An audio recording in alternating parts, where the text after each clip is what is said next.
Viendo, ok, viendo enlace. Otros decían, yo soy mi iglesia. Alegando o debatiendo que Dios no habita en el lugar, que habita en el cuerpo, en la persona. Y sí, eso es verdad. Dios habita en nuestros corazones. Pero esto es un principio del congregarnos y lo vamos a ver más adelante. Otros decían, Dios está en mí y Él me ama. Y sabe que yo lo amo, que no robo, que no mato, que no soy malo. Entonces no necesito ir a la iglesia. Yo no soy malo. Diosito sabe que lo amo. Yo he escuchado gente que dice así, Diosito sabe que lo amo, pero no me congrego. Yo no robo, no mato y pues trato de estar en el camino, ¿no? Pero no me congrego. Otros pudieran decir, no asisto a la iglesia porque me aburre. Ay, me canso. 2 horas y media que dura el servicio. Qué pesado. No, me aburre. Luego ni le entiendo a lo que dicen, ¿no? ¿Han escuchado estas cosas? Y otros, muchos otros dicen, ¿a qué voy a ir a la iglesia si está llena de hipócritas? ¿A qué voy? Si están llenos, si es pura hipocresía, ¿no? Y el famoso, ¿y eso que es cristiano? ¿Y eso que va? Y aquí en Telolapan dicen, ay, vas a la iglesia no voy a la iglesia del chinito, porque ahí puro hipócrita va, ¿no? Hemos escuchado frases como esa. Sabemos lo que la gente piensa de la congregación, de la iglesia. Pero déjeme decirle que Dios estableció como un pilar y un principio el congregarnos. Es un pilar, un principio, no lo dice tal cual en la Biblia, no dice el principio de congregarnos o el pilar de congregarnos, pero principio es una ley, es un mandato, es una norma, es un mandamiento, un principio. Y los principios no cambian, no deben ser violados, deben ser establecidos en la vida del creyente, del cristiano, porque tiene una consecuencia buena, agradable y perfecta cuando uno establece esos principios en la Biblia, en su vida. A lo mejor tú pudieras decir, no, pero yo no digo ninguna de estas, yo sí me congrego. Pero el signo de interrogación de hoy es, ¿te congregas con el corazón correcto, con la mente correcta, con la actitud correcta cuando estás aquí? Qué bueno, gracias a Dios que vienes, pero vienes con un corazón dispuesto, vienes con la conciencia del por qué te congregas. ¿Eres consciente del por qué lo haces? ¿Qué sucede cuando alguien se congrega? La Biblia dice en Hebreos 10:27, no dejemos de congregarnos como acostumbran a hacer algunos, sino animémonos unos a otros y con mayor razón ahora que vemos que aquel día se acerca. Necesitamos comprender que Dios nos exhorta a volvernos a Él. Hemos estado teniendo una cita bíblica, un pasaje bíblico de base en este periodo de estos meses. Y recuerdan que está en Zacarías 9:12. Dice, volveos a la fortaleza, oh prisioneros de esperanza. Hoy también os anuncio que os restauraré el doble. Dios nos habla, nos dice, vuélvanse a mí, vuelvan su corazón a la fortaleza que es Dios, pero que se da en la iglesia, que se da a través de este tipo de reuniones. Dios nos exhorta a volver nuestro corazón en amor a la congregación, en el deseo de congregarnos, de permanecer y pertenecer a la iglesia de Dios. Y hoy vamos a examinar nuestro corazón. Si somos de los que nos congregamos fielmente, ¿cómo está nuestro corazón? ¿Cuál es la actitud con la cual venimos? Y si hemos fluctuado, o sea, si no somos constantes, si se nos hace muy fácil faltar por cualquier cosa, por cualquier situación, decimos, no, pues después voy, después llego a ir a la iglesia. Entonces, vamos a examinarnos en qué área estamos. Y también esto nos va a servir porque como es un principio, nosotros lo aplicamos a nuestra vida, lo entendemos, pero también a nosotros nos va a servir para explicarle a aquellas personas que nos dicen, qué religioso eres. Tú eres bien de domingo, no puedes faltar. ¿No se han encontrado con familia que le dicen, ay, ¿a qué vas? No te va a pasar nada si faltas un domingo? Para que tú puedas explicarle mediante la Biblia lo que dice Dios del por qué tú has tomado la decisión de congregarte, de obedecer ese mandato de Dios. Porque Dios nos da las herramientas para enfrentarnos al mundo. Nos da las herramientas para poder contestar con sabiduría a las cuestiones que son completamente naturales y que surgen. Pero nosotros tenemos que estar bien conviccionados. Y esta es la introducción a la serie que vamos a tener este precioso mes de por qué Dios nos habla y nos llama a congregarnos fielmente. Bueno, la iglesia fue un diseño que nació del corazón de Dios. No se le ocurrió a Pablo, a Pedro, a Moisés, no. Fue lo que Dios estableció para la vida del ser humano. Dios diseñó la iglesia, en su corazón eso nació. Acompáñenme por favor a Deuteronomio 12.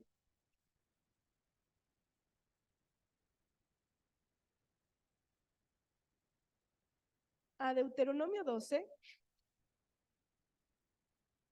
Algunas citas las van a poder ver ahí, otras las vamos a leer. En el Antiguo Testamento no existía todavía un templo donde las personas fueran a congregarse y alabar a Dios. Pero Dios les dice que Él va a establecer un lugar donde ellos tienen que ir a buscar a Dios. Bien, vamos a leer Deuteronomio 12, del 5 al 7. Sino que irán y lo buscarán en el lugar donde de entre todas las tribus de ustedes, Él decida habitar. Ahí llevarán ustedes sus holocaustos, sacrificios, diezmos, contribuciones, promesas, ofrendas voluntarias y los primogénitos de sus ganados y sus rebaños. Ahí en la presencia del Señor su Dios, ustedes y sus familias comerán y se regocijarán por los logros de su trabajo, porque el Señor su Dios los habrá bendecido. Y en el 13 y 14 de ese mismo capítulo dice, cuando ofrezcas holocaustos, cuídate de no hacerlo en el lugar que te plazca. Por ejemplo, no viendo enlace en la comodidad de tu casa, no escuchando a los predicadores famosos, sino cuida de hacerlo no en donde tú quieras. Dice, los ofrendarás o los ofrecerás solo en el lugar que el Señor elija en una de tus tribus, y ahí harás todo lo que yo te ordeno. No, ellos no podían hacer lo que querían. Por eso dice, cuida de no hacerlo donde te plazca. Vas a ir a donde Dios decida habitar, y ahí llevarás tus ofrendas, lo que le quieras entregar, y comerás. Se parece a lo que hacemos aquí, ¿verdad? Entregamos a Dios a donde Él decide habitar, y después comemos y nos gozamos, ¿verdad? Y disfrutamos de lo que Dios nos ha bendecido. Dios deseaba que las personas y familias pudieran experimentar la bendición de reunirse con un solo propósito, que es encontrarse con Dios. Dios deseaba con el alma que las personas, que el ser humano pudiera experimentar la bendición de estar reunidos en el nombre de Dios y experimentar la vida eterna, o experimentar la bendición, experimentar lo que es compartir el pan, contarse testimonios, vivir la experiencia de su espíritu. Él deseaba que el ser humano lo hiciera. Por eso el diseño de la iglesia está en su corazón, estuvo en su corazón. Y en el Nuevo Testamento vemos que ya se estableció como tal un templo. Y el primer ejemplo de no dejarse de congregar fue nuestro Señor Jesucristo. Y lo vemos en Lucas. Vamos a Lucas.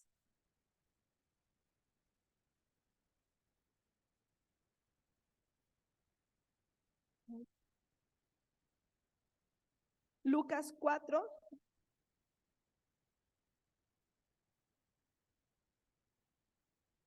16. Fue a Nazaret, donde se había criado, y un sábado entró en la sinagoga como era su costumbre. Era la costumbre de nuestro Señor Jesucristo entrar a las sinagogas, enseñar la palabra. Él fue el primer ejemplo de que debían congregarse. Y tanto fue el amor que tenía Jesús por la iglesia, que no permitió que se profanara. Recordemos que sí, Dios, ¿se acuerdan cuando iban en el monte y Jesús y el Espíritu Santo Dios esperaba a la multitud para estar con ellos? Y que él dice, lo estoy parafraseando, y que él dice, los estuve esperando, pero nunca llegaron. ¿Sí se acuerdan de esa cita bíblica? Donde Dios estaba en el monte y la gente iba hacia su presencia, pero a las personas se le hacía muy fácil decir, hoy no quiero, hoy no tengo ganas. Y lo dejaron esperando a Dios. Por eso él dijo, ya no voy a habitar en los lugares, habitaré en el corazón.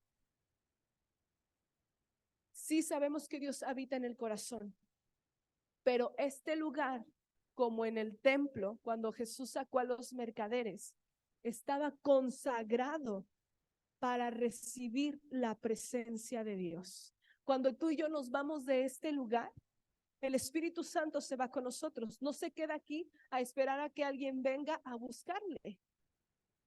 No, Él se va contigo, Él se va conmigo, pero este lugar se edificó y se consagró.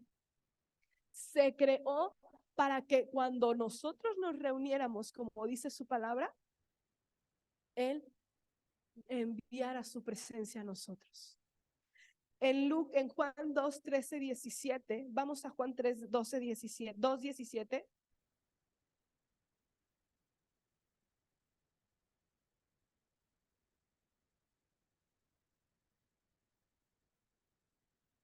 Dice, sus discípulos, bueno, el 16, perdón, 13. Cuando se aproximaba la Pascua de los judíos, subió Jesús a Jerusalén y en el templo halló a los que vendían bueyes, ovejas y palomas, e instalados en sus mesas a los que cambiaban dinero. Entonces, haciendo un látigo de cuerdas, echó a todos del templo, juntamente con sus ovejas y sus bueyes, regó por el suelo las monedas de los que cambiaban dinero y derribó sus mesas. A los que vendían las palomas les dijo, saquen esto de aquí. ¿Cómo se atreven a convertir la casa de mi padre en un mercado? Sus discípulos se acordaron de que está escrito, el celo por tu casa me consumirá. Jesús ama a la iglesia. Jesús ama y es celoso de lo que se hace en el lugar que se ha preparado para que Él habite. Por eso es importante que nosotros hoy podamos abrir nuestro corazón y decir, lo que estamos haciendo en este lugar, el congregarnos en su nombre, el venir a la iglesia, no es cualquier cosa, no es un ritual religioso, no es algo que tenga que hacer porque Dios nos lo dijo nada más. Hay un trasfondo sobrenatural por el cual Dios te pide a ti y a mí, no dejemos de congregarnos, porque Dios ve con mucha seriedad la iglesia y la congregación. Tanto que Él dijo, me consume el celo por tu casa. A lo mejor tú no, y yo no estamos vendiendo chivos, borregos y intercambiando cosas, ¿no? No lo estamos haciendo. pero tampoco pudiéramos estar teniendo una actitud correcta al venir a este lugar. Y eso también ofende a Dios y lo consume en celo. A lo mejor la actitud con la que tú vienes a este lugar no es la actitud que Dios espera que tengas. Puede ser por ignorancia o por indiferencia. Ignorancia del saber la importancia de congregarnos, o por negligencia, indiferencia de que no te es importante.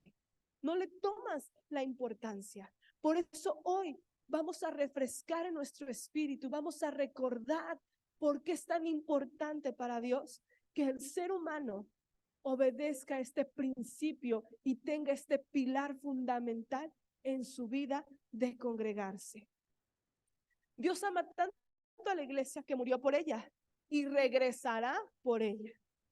La Biblia compara la iglesia como su novia y lo dice en Apocalipsis 19:7, que Él es el novio, dice así.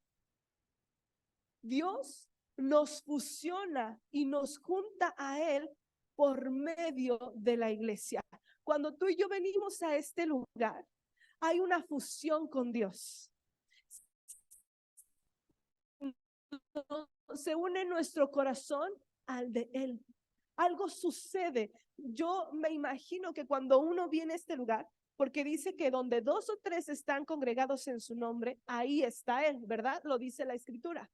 Yo me imagino que cuando nos congregamos y le decimos, Señor, estamos aquí por ti, yo creo que Dios abre el cielo y manda un fuego que nos conecta a Él, al cielo, nos fusiona.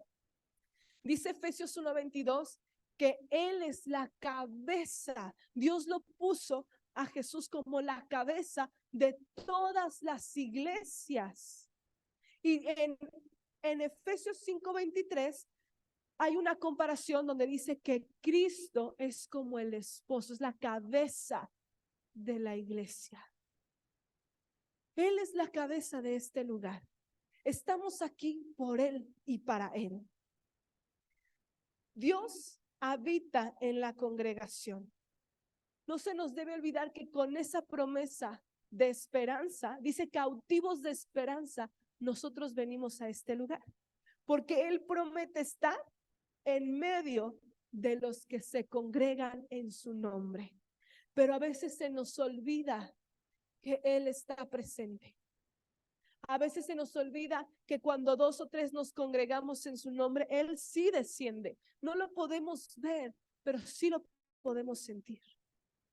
Sí podemos sentir su presencia cuando venimos a este lugar. Y te voy a decir por qué. Porque a veces venimos con cargas a este lugar y decimos, Señor, ven a nuestra vida, y salimos de aquí diferentes. Algo pasa, porque nada puede pasar desapercibido o nadie puede salir igual cuando Él se manifiesta. Por eso Él dice, ven a buscarme. He establecido este lugar para tener un encuentro contigo, para que tú me puedas conocer. La iglesia es el lugar en el que tú y yo vamos a aprender las herramientas para poder enfrentarnos al mundo. Es decir, que la vida cristiana verdadera, sólida, fundamentada en fe, en la palabra de Dios, nace en la iglesia y se fortalece en casa. ¿Cómo podemos llevar una vida? ¿Cómo podemos aprender a volvernos a Él, a caminar en sus caminos, a dirigir nuestros pasos hacia su voluntad, si no nos congregamos o no lo hacemos con una actitud correcta? Es aquí donde se prepara, es aquí donde se nos enseña, es aquí donde se nos da la palabra, es aquí donde nos alimentamos, es aquí donde nos llenamos de Él y fortalecemos en casa. Fortalecemos en casa. Cuando nos apartamos de Dios, hay una historia que me gusta mucho. Yo creo que a lo mejor algunos lo saben. La manada de búfalos siempre anda junto. Siempre andan juntos los búfalos. Y cuando están juntos es imposible. O sea, yo creo que de 10, 2, no sé. un león pueda derribar a un búfalo. Porque cuando un búfalo ve que viene un león y él está con su manada, toda la manada se protege entre sí, se cubren. Y los leones no les hacen frente a los búfalos, los tigres, las hienas, cualquier animal. No les hace frente a los búfalos cuando están juntos. Pero cuando un búfalo se aparta de su manada, es completamente susceptible a cualquier ataque. Eso pasa similar en la vida del cristiano. Cuando dejamos la manada, cuando nos apartamos de este lugar y dejamos de congregarnos, somos susceptibles a las armas del enemigo. Y viene el de, ay, ¿qué te pasó? ¿Por qué estás así? ¿Por qué está tu vida así? ¿Ya no vas a la iglesia? No, hace tiempo que ya no voy. Porque Dios es en este lugar donde Dios fortalece el cuerpo, donde Dios fortalece nuestro corazón, donde Dios nos fortalece. Es más fácil, dice la Biblia, que cordón de 3 dobleces no se rompe. Y Dios desea que obtengamos de este lugar la fortaleza para hacerle frente a lo que viene. Dios diseñó a la iglesia para enseñar al creyente a vivir una vida con propósito y una vida cristiana basada en la palabra de Dios. Por eso la iglesia debe ser cristocéntrica. Por eso lo que se habla en este lugar totalmente es bíblico. Por eso lo que se dice aquí, todo es Biblia. Es en la iglesia en donde conocemos las escrituras y aprendemos a caminar en ellas. ¿Cómo vamos a aprender cómo leer la Biblia? Aquí se nos enseña. No sé si recuerdas que cuando tú llegaste por primera vez, alguien se acercó a ti y te dio un San Juan y te dijo cómo empezar a leer la Biblia. Es aquí donde dices, donde uno te dice cómo leer la Biblia. Te enseña a leer la escritura y la puedes desmenuzar. Hay cosas que no podemos comprender en casa, pero cuando uno viene a la iglesia y se nos explica, dicen, ah, ya entendí, ah, a eso se refería, porque es aquí donde conocemos las escrituras y aprendemos a caminar en ellas. Es en la iglesia donde aprendemos a adorar y alabar a Dios. Aquí nos aprendemos los cantos, las alabanzas y los fortalecemos en nuestra vida. Es aquí donde crecemos y maduramos espiritualmente. Es aquí donde el cristiano empieza a madurar. Empieza a pasar, dice la escritura que empieza a pasar de tomar leche a empezar a comer sólido. Es aquí, en este lugar. Es aquí donde formamos relaciones interpersonales sanas y creamos una nueva familia. Es tan importante para Dios la iglesia que Dios te dice que esta es tu familia, que esta es tu familia.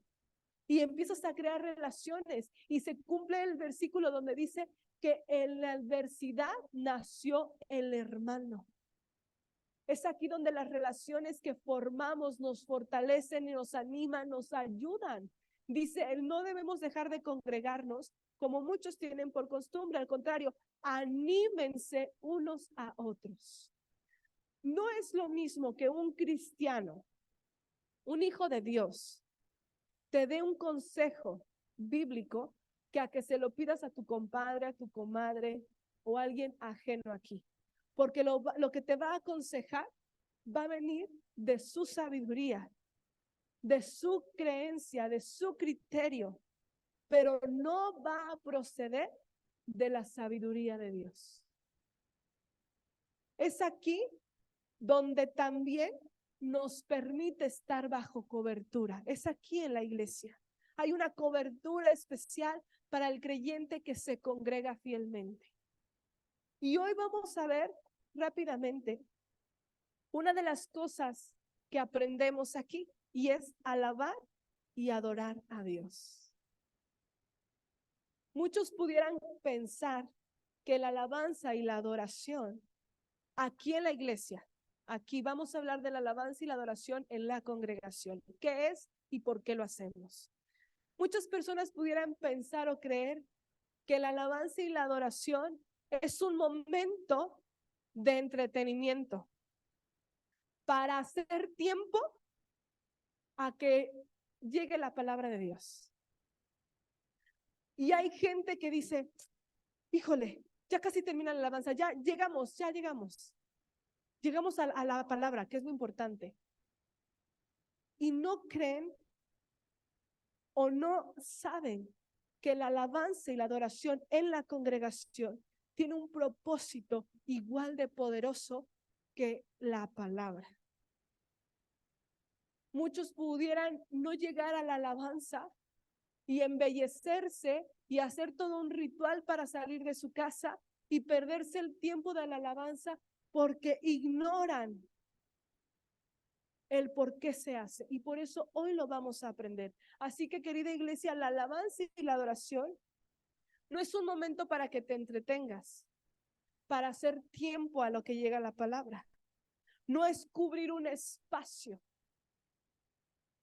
La alabanza y la congregación tiene un poderoso propósito que Dios diseñó. A través de la escritura lo vamos a aprender.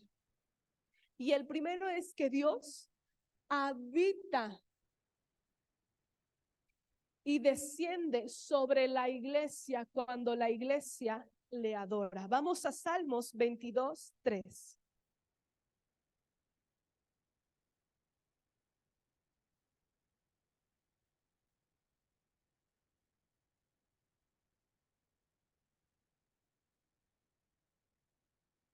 Salmo 22:3. Pero tú eres santo, tú eres rey, tú eres la alabanza de Israel. Y en segunda de Crónicas, vamos a segunda de Crónicas,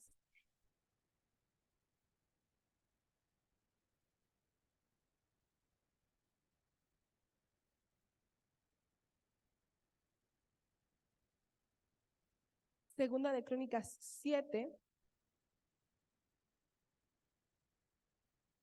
del 2 al 3. Tan lleno de su gloria estaba el templo que los sacerdotes no podían entrar a él.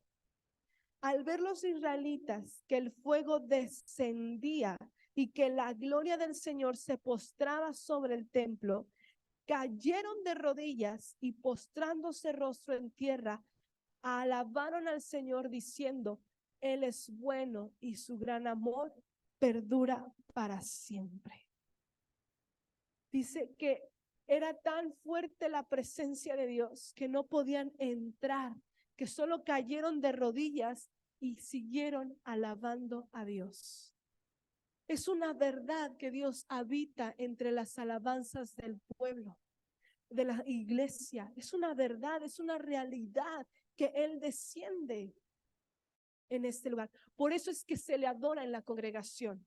Por eso es que se le alaba en la congregación, porque es una invitación a que su presencia descienda sobre nuestras vidas. Y en el capítulo 5, igual de segunda de Crónicas, 5, del 11 al 14, dice, los sacerdotes se retiraron del lugar santo. Todos los sacerdotes ahí presentes, sin distinción de clases, se habían santificado. Todos los levitas cantores, es decir, Asaf, Hermán, Jedutum, sus hijos y sus parientes, estaban de pie en el lado este del altar, vestidos de lino fino y con címbalos, arpas y liras. Junto a ellos estaban 120 sacerdotes que tocaban la trompeta. Los trompetistas y los cantores alababan y daban gracias al Señor al son de trompetas, címbalos y otros instrumentos musicales. Y cuando tocaron y cantaron al unísono, el Señor es bueno, su amor perdura para siempre, una nube cubrió el templo del Señor. Y por causa de esa nube, los sacerdotes no pudieron celebrar el culto, pues la gloria del Señor había llenado el templo. Esto pasa en la iglesia. Esto pasa, pero a lo mejor no te has dado cuenta porque con la actitud que tú vienes a alabar a Dios no es la correcta. Y no es que su palabra no se cumpla, es que nosotros retenemos, nosotros decimos, no, no queremos ser parte de eso. Una vez escuché, hablando de esto, que alguien dijo, ay, hoy sí se sintió la presencia de Dios. ¿Por qué? Porque la pastora lloró. Entonces yo le dije a mi mamá, mamá, te pones a llorar cada domingo, ¿eh? A gritar ahí en tu lugar, te pones a llorar. Hay un mover en la vida del creyente cuando adora y alaba a Dios aquí. Y no es lo mismo hacerlo en casa, es otra cosa completamente. Es otra cosa. Los que adoran y alaban a Dios en sus tiempos de intimidad con Él, sabrán que es completamente diferente estar en casa, en la soledad, en la intimidad de tu recámara con Dios y adorarle. Es muy diferente que hacerlo aquí. Es otra cosa, se siente el Espíritu Santo de diferente manera, te habla de diferente manera. Y uno lo puede disfrutar, pero no lo puedes experimentar cuando no tienes una conciencia del por qué y cómo hacerlo. ¿Por qué alabamos y adoramos a Dios en este lugar? Bueno, porque prepara el corazón para recibir la palabra de Dios y trae liberación a nuestra vida. Fíjense bien. ¿Se acuerdan de Saúl, el rey Saúl en la Biblia? Dice la palabra de Dios en 1 de Samuel 16 que el Espíritu de Dios se apartó de Saúl, se fue de Saúl. Y Dios permitió que un espíritu malo lo atormentara. Entonces Saúl era atormentado por un espíritu maligno, o sea, un demonio, un chamuco, lo atormentaba.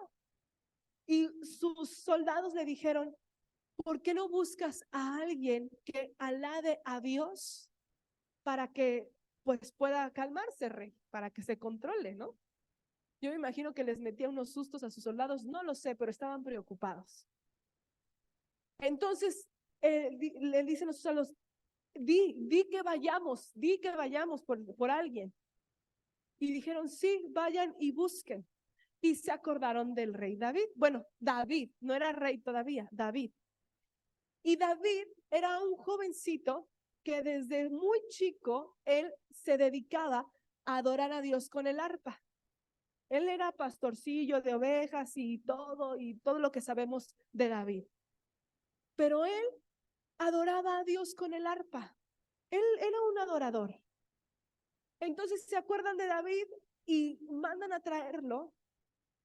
Y cada vez que Saúl era atormentado por ese espíritu maligno, David cantaba y adoraba a Dios. No le cantaba a Saúl, no. No le decía, duérmete, niño. No. ¿Okay? No. Él le cantaba a Dios. Y la adoración de David a Dios producía que el espíritu maligno no pudiera estar en Saúl porque no soportaba la presencia de Dios cuando uno le adoraba. Eso me estremece. O sea, imagínate que al rey Saúl atormentado, no sé cómo le hacía, porque estaba atormentado, pero no endemoniado. ¿Ok? O sea, era atormentado. ¿Y qué producía en el diablo, en los demonios, cuando David adoraba a Dios? Yo creo que decía, no, ya me voy. Ya, estuvo. Y se iban y Saúl se calmaba. Recordemos que estaba atormentado, no endemoniado. Muchas veces nosotros podemos estar atormentados por espíritus malignos como ansiedad, depresión, como ira, como amargura de espíritu. con problemas emocionales de codependencia, con pensamientos suicidas, con pensamientos malos, pudiéramos estar atormentados por eso. Y cuando uno viene a este lugar y lo alaba a Dios, bendice a Dios, el espíritu maligno que nos pudiera estar atormentando se va. Por eso trae liberación a nuestra vida. Por eso trae libertad a nuestras vidas. Así que si tú batallas con algo en tu vida, si tú sientes que estás como el rey Saúl atormentado por algún pensamiento pecaminoso, por algún problema emocional, por algún problema por algún pecado que no puedes dejar,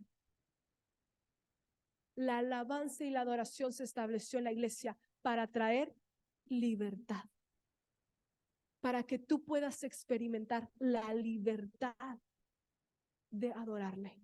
Y yo voy a hacer un paréntesis, porque suelen decir que si no empiezas a gritar, a espumear y a hacerte para atrás o no sé, no hay liberación.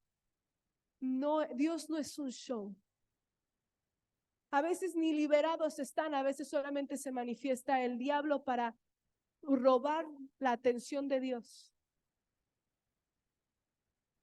Dios da libertad al cautivo de diferentes maneras, y como Él es un Dios de orden, lo que Él produce en tu vida no va a ser distracción para los demás. Así que si tú a veces has pensado o has escuchado que no hay liberación en este lugar, porque no ves a gente echando los ojos para atrás o yo no haciendo así, no sé. Tú sabes cómo te imaginas a alguien liberado. Si no lo has visto, es porque Dios trabaja de diferente forma con diferente persona. Y cuando se da una liberación así, es porque hay un propósito. Es porque Dios lo permite, porque el diablo no puede hacer lo que quiera en la iglesia de Dios. Él no puede hacer lo que quiera, Él no nos puede mover, Él no puede mover la presencia de Dios. Si Dios lo permite, es bajo un propósito. Pero sí te voy a decir algo. Cuando tú alabas y adoras a Dios dentro de la congregación, tu vida es liberada. Y voy a decirte por qué. Porque la alabanza y la adoración se creó en la iglesia y se estableció para que tú y yo pudiéramos declarar la palabra de Dios. Todas las alabanzas que tú y yo cantamos en este lugar es palabra de Dios. Todas y cada una de ellas. Si tú pones atención a tu Biblia, Salmos, Proverbios, Eclesiastés, incluso Apocalipsis, Deuteronomio, hay palabra que se extrae de la Biblia y se hace musical a Dios. Por eso es una declaración de su palabra. Por eso es importante que lo hagamos aquí, porque Dios dice que declaremos la palabra de Dios y por fe se hará. Tanta promesa que hay de Dios cuando uno declara su palabra, cuando uno tiene ese conocimiento y dice, es verdad que la alabanza y la adoración es una declaración de su palabra, pues yo lo voy a hacer con intención. Y uno cambia la actitud por el cual alaba y adora aquí. No es solo un cantito para Cristo, no. No es para entrar en júbilo y mover el corazón y no. Dios dice, prepara el ambiente, prepara tu corazón, empieza a hablar palabra de Dios sobre tu vida, sobre el lugar, porque yo voy a visitarte. Esa es una promesa. Y si vieras que nos hemos topado con muchas personas que durante la alabanza y la adoración están riéndose, platicando con otros. Estamos en el momento del gozo de Dios y están estáticos. No somos animadores. yo no soy animadora. Dice la Biblia que somos personas que animamos a otros. Sí. Y aquí se nos enseña cómo hacerlo. Por eso les decimos, levanta tus manos, cierra tus ojos, abre tu corazón, di esto, menciona esto, vamos a declarar esto, hagamos esto, porque te vamos enseñando cómo hacerlo para que tú en tu casita puedas ponerte una alabanza, puedas tener un tiempo con Dios y sepas levantar tus manos, hablar palabra de Dios. Pero no soy un animador, no somos animadores. Y cuando uno no tiene conciencia del poder de la alabanza en la vida del cristiano, por eso hay gente que se la pasa cuchicheando en la alabanza, risa y risa, plática y plática. Cuando está la adoración, en vez de decir, Señor, yo quiero un encuentro contigo, me meto a tu presencia, cierro mis ojos, me concentro, declaro tu palabra, escucho lo que estamos diciendo, hablo sobre ti, espero tu presencia. No, están risa y risa, hable y hable. Unos hasta sacan el celular mientras está la alabanza. Dice la Biblia que el pueblo perece por falta de conocimiento. Y a lo mejor tu vida ha estado pereciendo porque no tienes conocimiento del poder de Dios en tu vida cuando tú le alabas a Él, cuando tú le declaras a Él la gloria. Dice que la palabra de Dios es viva y eficaz y penetra lo más profundo del corazón y se vuelve una espada de doble filo. Y nos saciamos con lo que hablamos.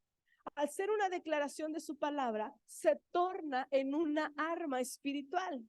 Dice Salmo 149:6 que las alabanzas de Dios en nuestra boca, fíjate bien, las alabanzas de Dios en nuestra boca son como una espada afilada en nuestras manos. Imagínate lo poderoso que se vuelve la alabanza y la adoración. Es como una espada que tenemos en la mano. Y voy a ver rápidamente unos ejemplos en Josué 6:20. El ejemplo del muro de Jericó. ¿Se acuerdan, no? Van a la batalla y Dios les dice que van a ganar la batalla dando 7 vueltas a Jericó con cantores, con alabanza, con trompetas y gritando. En la última vuelta iban a gritar. ¿Cómo, no? O sea, ¿cómo? El poder, que el poder no está solo en lo que declaramos, sino a quién se lo declaramos. ¿Sí me explico? El poder está en que nosotros provocamos algo en Dios para que Él se mueva. Por eso no podemos subestimar estos tiempos, porque realmente provoca algo en Dios para poderse mover. Entonces está ese ejemplo. En Hechos 16, 25 y 26, ¿se acuerdan de Pablo y Silas en la cárcel? ¿Qué hicieron Pablo y Silas en la cárcel? Alabaron. ¿Qué haces tú cuando tienes un problema? Cuando te encuentras en una prisión espiritual, emocional, créeme que a veces pudieras decir que lo que menos se te ocurre es alabar y adorar a Dios. Pero te voy a dar ese ejemplo. Pablo y Silas estaban literalmente en una cárcel, en una prisión. Su adoración correcta, su actitud correcta, el conocimiento bíblico de lo que produce y provoca la alabanza a Dios, los hizo adorarle, cantarle, ministrarse. Y cuando menos lo esperaban, dice la escritura que sus cadenas se rompieron, estas rejas de la cárcel se abrieron y medio tembló ahí y los presos salieron. ¿Y qué pasó? Pues solo cantaron, solo adoraron. Por eso se nos enseña aquí, y hay tanta alabanza que habla sobre la guerra, sobre ganar victoria en Dios. Habla de eso. Por ejemplo, hay una adoración, una alabanza de gozo que dice, los muros caen. Bueno, es viejísima. Los muros caen. Y las cadenas, sí, si alguien la ha escuchado, ¿alguien es de ese tiempo? ¿Okay? Pero ahí le va una nueva. Caerán los muros. ¿O también es vieja? ¿No? Medio más o menos. Bueno, regresémonos a una actual. Salvo soy, o mis cadenas fueron rotas, en su nombre yo he vencido. ¿Esa ya es más contemporánea? Ok. ¿Qué estamos declarando? Cuando tenemos conciencia de lo que provoca nuestra adoración, le cantamos a Dios con intención. Y si estamos viviendo, por eso yo les digo, no sé cuál sea la necesidad que tú estás viviendo ni por qué estás aquí. Pero si estás con cadenas de opresión en tu vida, emocionales, espirituales, di, Señor, las cadenas fueron rotas. Y visualiza esas cadenas rompiéndose por el poder de la gloria de Dios. Eso es adorarle a Dios con intención, provocando algo en él para adorarle. Por eso les decimos, díganlo, declárenlo, háganlo, porque algo se provoca en el cielo, en la tierra y también en el infierno. Crónicas 23, 5, 30 y 31. David estableció el arca del pacto en la alabanza, un tabernáculo de adoración. Él lo estableció. Yo creo que por eso Dios le dijo a David que tenía su corazón, porque él estableció la alabanza y la adoración las 24 horas, los 7 días de la semana. Ese es lo que dice ahí, lo voy a leer rápido. Crónicas 25, 7 y 8 es similar a los que están ahí. Y el número de ellos con sus hermanos, instruidos en el canto para Jehová, todos los aptos, fueron 288 y echaron suertes por turnos, entrando el pequeño con el grande, lo mismo el maestro que el discípulo, para adorar a Dios. Lo que hizo David fue, como se va a establecer la alabanza y la adoración 24/7, necesitamos tener varios grupos de levitas que le adoren a Dios. Entonces, en Crónicas 25, 23, 5, 30 y 31, ahí nos enseña cuántos eran y cómo estaban clasificados, ¿ok? Para que tú lo puedas leer en tu casita y puedas darte cuenta cómo fue que David organizó la alabanza y la adoración. Y cada vez que David iba a ir a la guerra, él se hacía vil por causa de Jehová. ¿Se acuerdan de ese texto bíblico? Cuando su esposa se avergonzó que David estaba adorando a Dios y dijo, ay, qué vergüenza, David, se te ve lo que traes debajo de tu túnica. Pues David le dijo, me haré más vil por causa de Jehová. ¿Y qué le pasó a su esposa? ¿Alguien puede decírmelo? Se hizo estéril, no produjo fruto. Y la falta de adoración en la vida del creyente, la falta de alabanza y de adoración en la congregación, produce que tú y yo seamos estériles y no demos fruto. Observa tu vida, examíname, oh Dios, dile.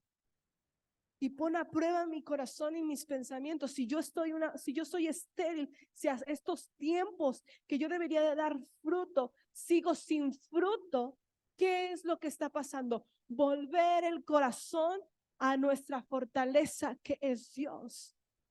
Entender este principio, congregarnos, alabar y adorar a Dios como Él lo merece.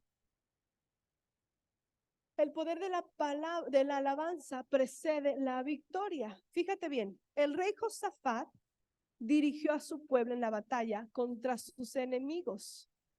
Dios le ordenó que nombrara cantores que alabasen al Señor durante la batalla. Estos cantores presidieron al ejército, alabando y diciendo a Dios: alabado sea el Señor, porque su misericordia es para siempre. Cuando comenzaron los cánticos y las alabanzas, el Señor tendió una emboscada a los hijos de Amón y Moab y a los del monte Seir, que habían venido contra Judá y fueron azotados. ¿Qué pasó qué tuvieron que hacer para que Dios actuara a su favor?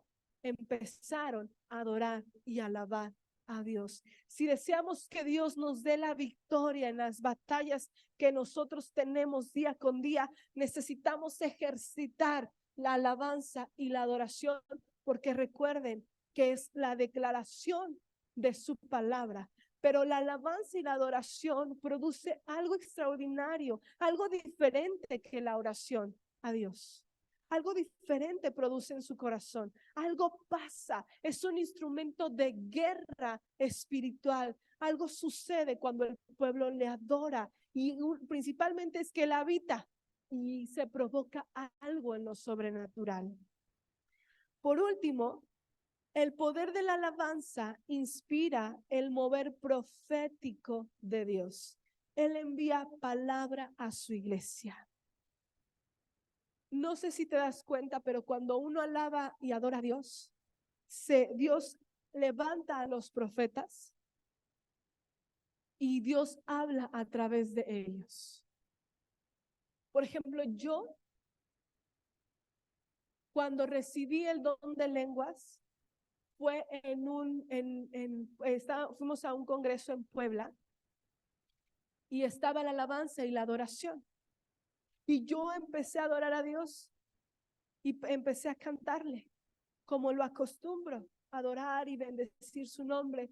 Y fue ahí, mientras estaba la adoración, cuando yo recibí el don que es para todos.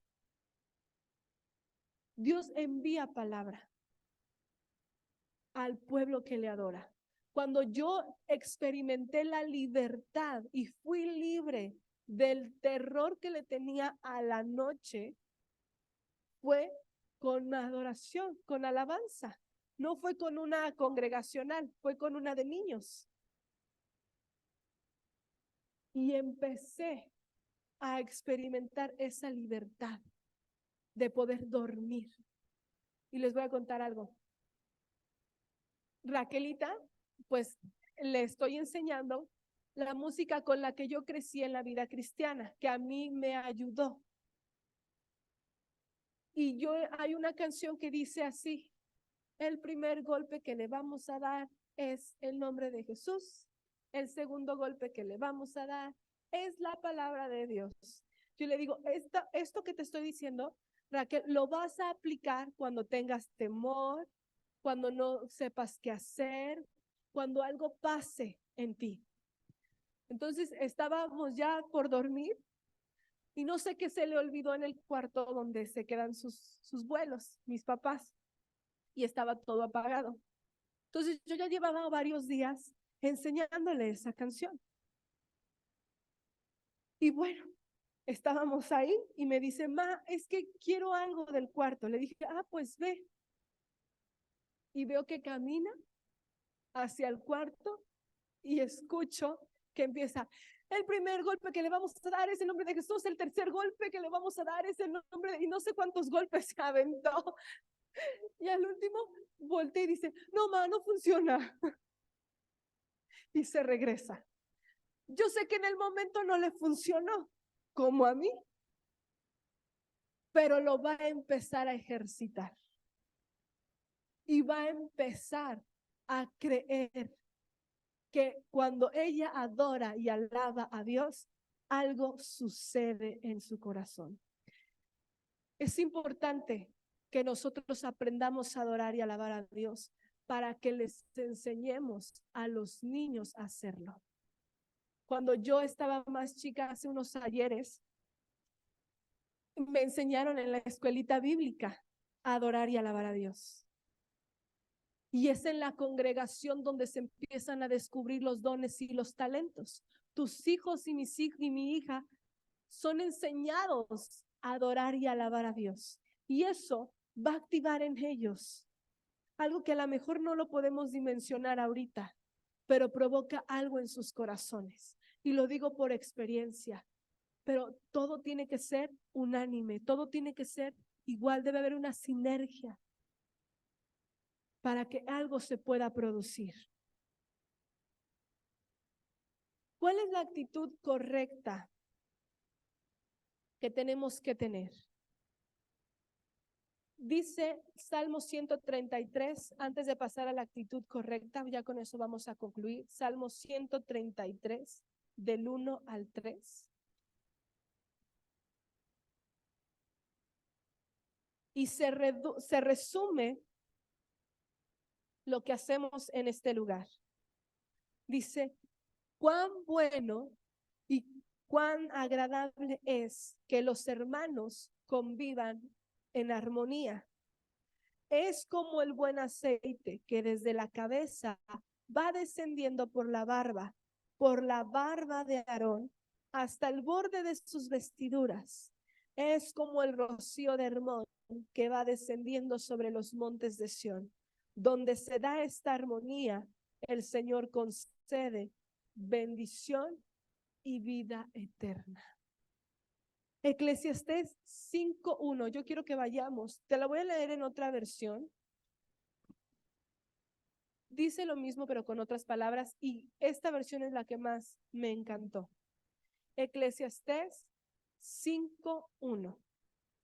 Cuando fueres a la casa de Dios, guarda tu pie y acércate más para oír que para dar el sacrificio de locos, porque no saben hacer lo que Dios quiere. Ahí va, otra vez. Cuando fueres a la casa de Dios, guarda tu pie y acércate más para oír que para dar el sacrificio de locos, porque no saben hacer lo que Dios quiere. Habla de que tenemos que tener una conciencia y una actitud correcta cuando nos congregamos. Por eso les mencionaba al inicio, a lo mejor tú te congregas fielmente, a lo mejor no ha pasado por tu mente algunas frases de las que dijimos al inicio, pero no tienes una conciencia de hacerlo con el corazón como a Él le agrada.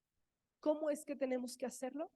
Nuestra conciencia debe estar que estamos aquí con el propósito de buscarle a Él, que adoramos y alabamos a Dios porque hay un propósito más allá de lo que podemos ver en el momento, que hay un propósito por el cual estamos haciendo lo que hacemos, que cada área que se hace en este lugar provoca algo en Dios para actuar en nuestras vidas.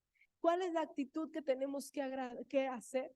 Que cuando lleguemos a este lugar, a congregarnos, podamos tener la intención de adorarle a Dios y dejar de ofrecer locura a Él. Dejar de ofrecer incienso extraño. Si estamos en la congregación, el pastor decía hace 8 días, si ya invertiste tiempo, ya estás aquí, aprovéchalo.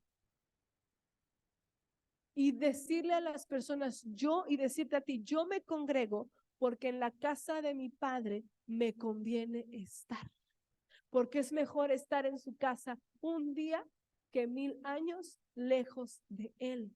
Estoy en este lugar, en esta iglesia, porque es aquí donde Dios decidió habitar y donde yo lo voy a encontrar. Es aquí en esta iglesia, en este lugar, donde me voy a encontrar con Él, donde voy a descubrir quién es Él, donde me van a enseñar a caminar en Él.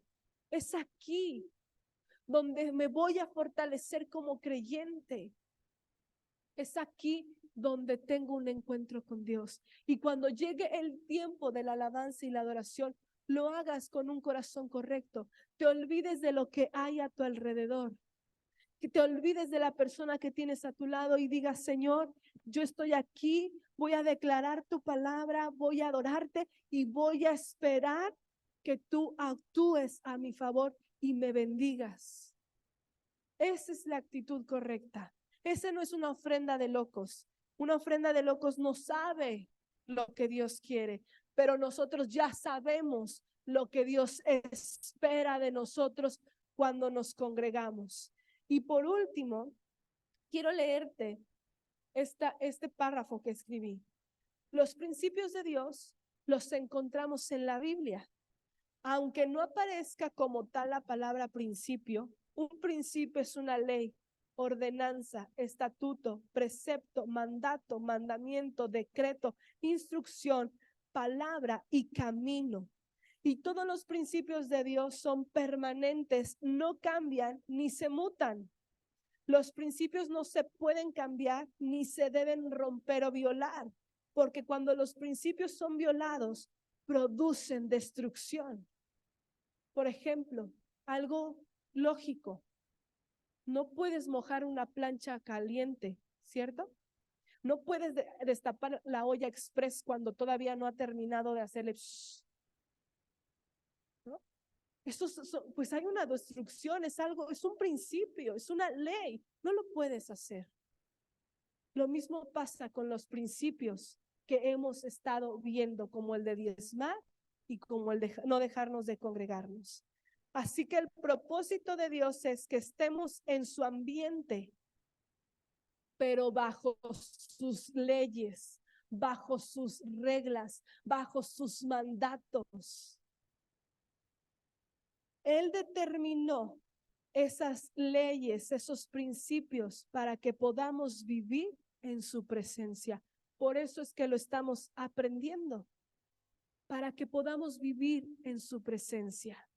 Porque para vivir en su presencia necesitamos ser santificados, obedientes. Y ser santo es vivir una vida lejos, apartada del pecado. O sea, no vivir pecando.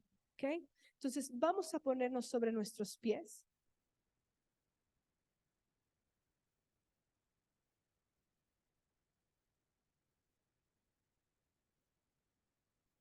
Y yo voy a pedirte que dejes las cosas que tienes en tus manos, que puedas despojarte, que puedas abrirte paso entre las personas, o sea, que estés cómodo, que estés cómoda.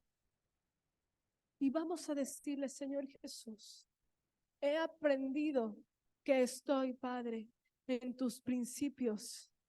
He aprendido que necesito, mi Cristo, poder entender y entrar a tu presencia de acuerdo a lo que tú has establecido, de acuerdo a lo que tú has mencionado en tu palabra. Hoy, mi Cristo, que se ha revelado en este día tu poder y tu palabra sobre mi vida, te pido que me ayudes.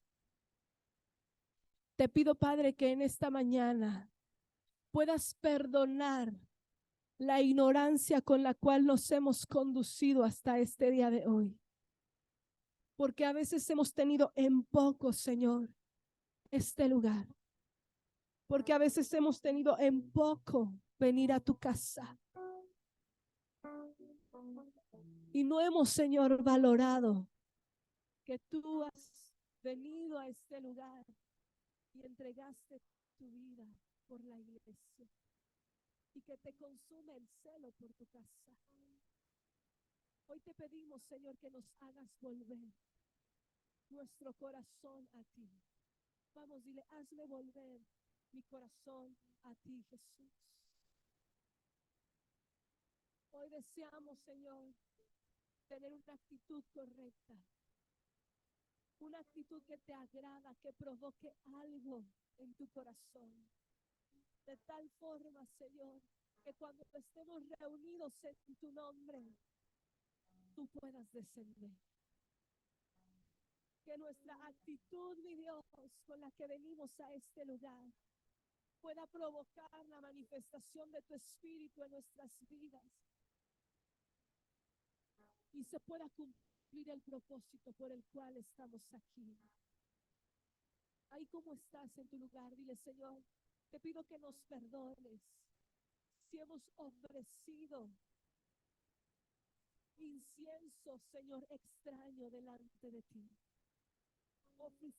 Si hemos ofrecido ofrenda de locos,